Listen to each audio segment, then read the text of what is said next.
out to the highway. I should have seen it coming through the years left in the dust, that after all the lessons learned it would end the both of us. There's a first for everything, like a hand holding mine. Now I'm left here with the pain from her I love you goodbye. And though it hurts to watch my whole world become bagenze bandi bamanutse bandi baraterera. Byumvikana ko umwihoreye gakeya twaze tumushakira n'umwanya turagira ngo umuntu umwe mama Fisa asenga Imana. Batugiriye batwitaye Imana, batubereye maso dushimwe, waturinze Imana data wa twese, waturinze tuvuga mu nzu yawe, wakujije n'ushimwe mwami, dusohotse mu nzu yawe nabwo uraturinda tugera muri iyi ngando n'ushimwe. Turagushimiye ko nta kibazo cyahise muri twebwe, turagushimiye kubera ko abantu natwe batwitayeho, uhabwa icyubahiro uragikwiye data wa twese. Rero uyu mwanya rero data Nyiringabo ndagusengeye, mwami Imana Nyiringabo ndagushimiye rero warinze aba bashyitsi, mwami Imana Nyiringabo wabitayeho, ntabwo uretse ngo babe bonyine, mwami wabarinze gusitara data wa twese ni wakira ishimwe. Numva buri wese hano yakwishima akanezerwa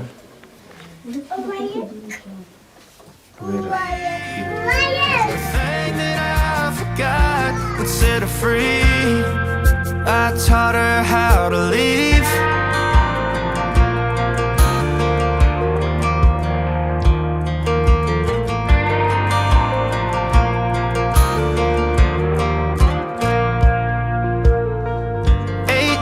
In the summer, man, it feels like yesterday, when she was looking out that window on the bus to second grade.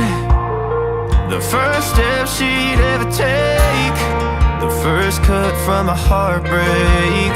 Been through it all, but now it's time to go our separate ways. There's a first for everything, like her hand holding mine.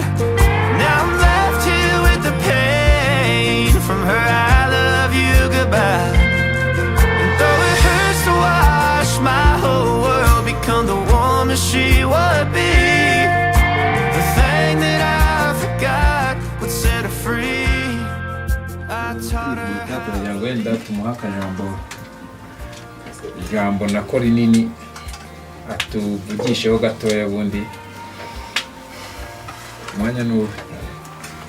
Muraho mwese? Yesu barakoze. Icyo nendaga kuvuga numvaga ntabwo nari kuza hano mu rugo kwa nzaba ndora ngo ninjire mube muruzi ninjiye nindagiza ageze, numvaga bitaba ari byo sibyo kuko iyo bari bishobokera mwese uko muri aha nakabaye nanabasuhuza kuko nibura nka bibiri bya gatatu muri inshuti zanjye kugeza ubu ngubu. Ariko urumva ntibyari gukunda kubahobera mwese, ariko wenda nibiza gukunda muraguhoberana, mumfashe buri wese aze guhobera uwe mwegereye mu mwanya wawe. Rero ntavuze byinshi kuko na gahunda yari iteganyijwe y'uyu munsi ntabwo ari iyanjye, ariko nanjye nabitombereyemo, nagize amahirwe yo kugera hano mu Kirongo kugira ngo haraciye igihe kinini ntahakandagira, sinaniyumvishaga uburyo nzongera kubabona mu masura yawe. Uko byabaye ngombwa ko mpindura inshingano kandi zigenda numva nisanga, numva rwose nisanga nta kibazo, mbazi ko ari hano ari mu babyeyi ni mu bavandimwe, aho nagera navuga ntibunyiriyeho reka ndyame, numva nta kibazo. Mubizi ko ariko twakoranye uko narindi rero niko nyimeze, kandi rwose nishimye, niyo mpamvu na hano ntari kuhagera muri mu birori ngo ntavuke, reka ntabwo byari gukunda. Uko nasanga mumeze kose tugomba gufatanya haba mu byiza ndetse no mu bibi. Bivuze ngo rero nyuma yo kuba twarafatanyije mu buyobozi, ariko twabaye n'inshuti tuba n'abavandimwe. Ubu ngubu abantu ba hano rwose numvaga afite ideni rikomeye yo kwibaza ukuntu nibura nzongera kubasuhuza nkababona. None ngiriwe amahirwe nyine mbiboneye ku nzoga itari iyanjye ariko ndababonye. Ariko nanone nubwo biri gutya icyo bimfashije wenda ubu ndaza kumubwira nanjye ampe ka invitation uburyo bwo kubutaha, ariko ubu nabutashye, kubutaha bwo nabutashye. Ahubwo igisigaye tuzafatanya no gutegura ibiri imbere, uburyo ikoranabuhanga ryarabyoroheje.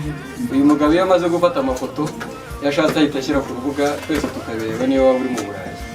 Bivuze ngo niyo utataha ubukwe uri aho ngaho ariko ushobora no kubutaha uri n'ahandi hatari hafi aho ariko ukabukurikirana.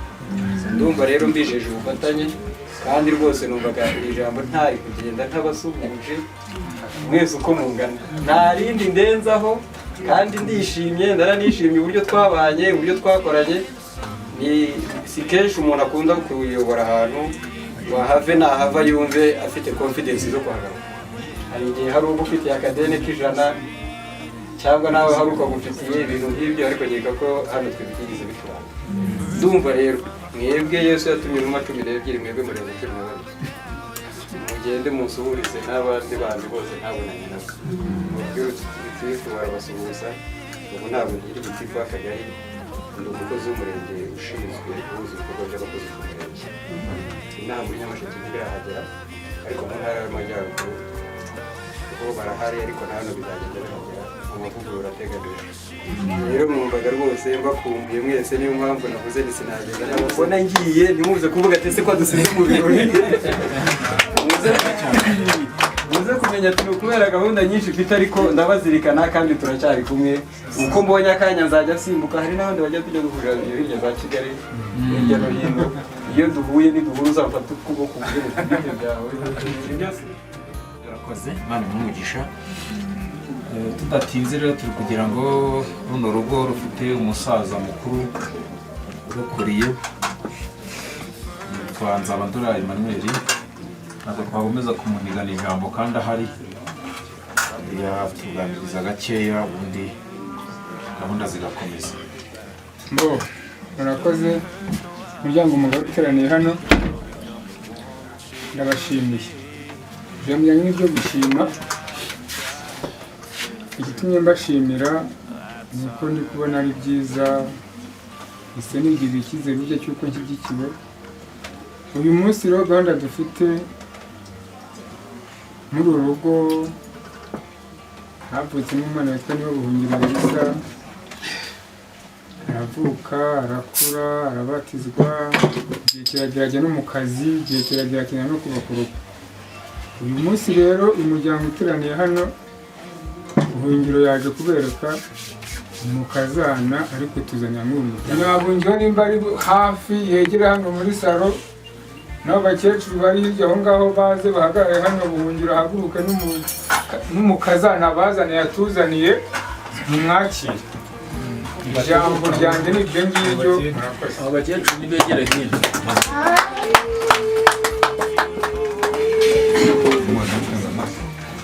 Mwazirinze bakecuru, ubwo turi kurangiza ni agiye kubashaka mumutira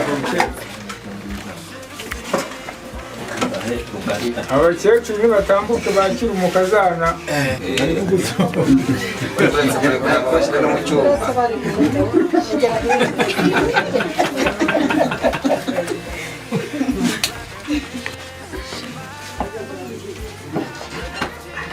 ariko se buriya ntitwatanga n'amashyitsi.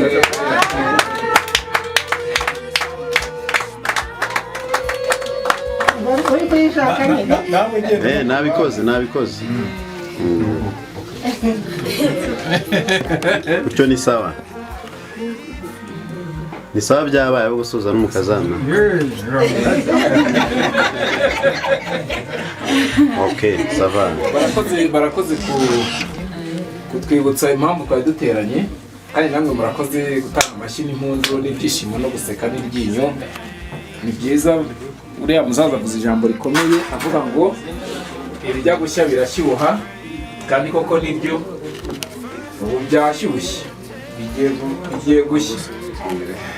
Rero nk'uko Nzabandora bitubwiye, aravuga ati burya menye ko ngaragiwe, kandi koko umuntu burya hari igihe umuntu iyo utarabona igikorwa mwarimu yavuze ngo nta foto nta cyabaye ariko ubundi intego nyamukuru impamvu Elisa nanjye nifuje kugira umuryango umugore w'abantu bubatse ingo nifuza guteranya abantu namwe bari aha ngaha mutwasangiye twabimara Jacqueline namubonye bahaguruka mukamubona natwe Ntegereje tumwakiriza amashyi.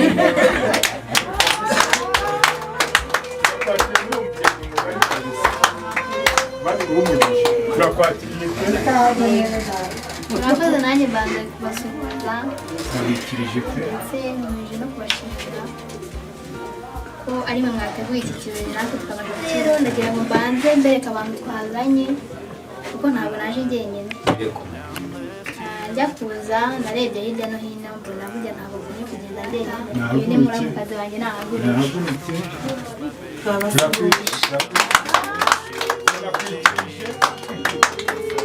Kandi si ibyo gusa hano hari na marene wanjye nawe yahaguruka akabasuhuza. Yego. Turakwikirije. Yego bangongera bakaruhuka. Ndagira ngo rero ababyeyi bibarutse iyi mfura bahaguruke kugira ngo mbashimire kuko bakoze igikorwa cy'ubutwari. Kugira ngo aho bari mubahamagare bashimire. Bashaka kubafotora.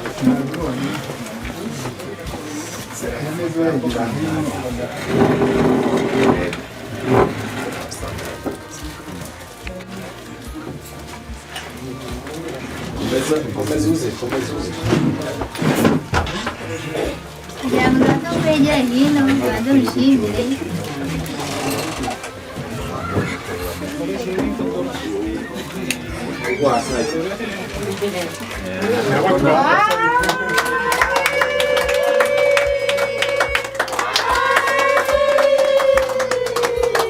Murakoze cyane rero ijambo naribasubiza.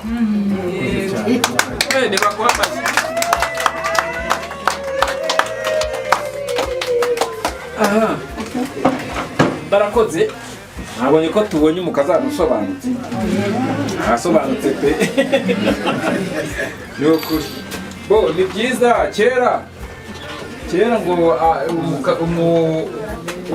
umukazana bamuzanaga bamweretse ngo ariko noneho byarasobanutse ni byiza cyane ubundi buriya twari dupfubije ibintu kandi rero turabashimiye cyane dushimiye Elisa dushimiye Jacqueline ku ijambo ryiza ibindi byo ndi gukeka manwe hari itarike izwi itariki ni 24 z'ukwezi kwa munani kugira ute gusezerana imbere y'umurenge ni kuri 21 z'ukwezi kwa munani itarike ze ntabwo yari ikenewe muri 22 z'ukwa munani umurenge ni 21 z'ukwezi kwa munani muri paruwasi ni 22 z'ukwezi kwa munani kumva tubihenye cyane numva twashimira umusaza tugashimira n'umuryango muri rusange Imana ibaha umugisha naho gutaha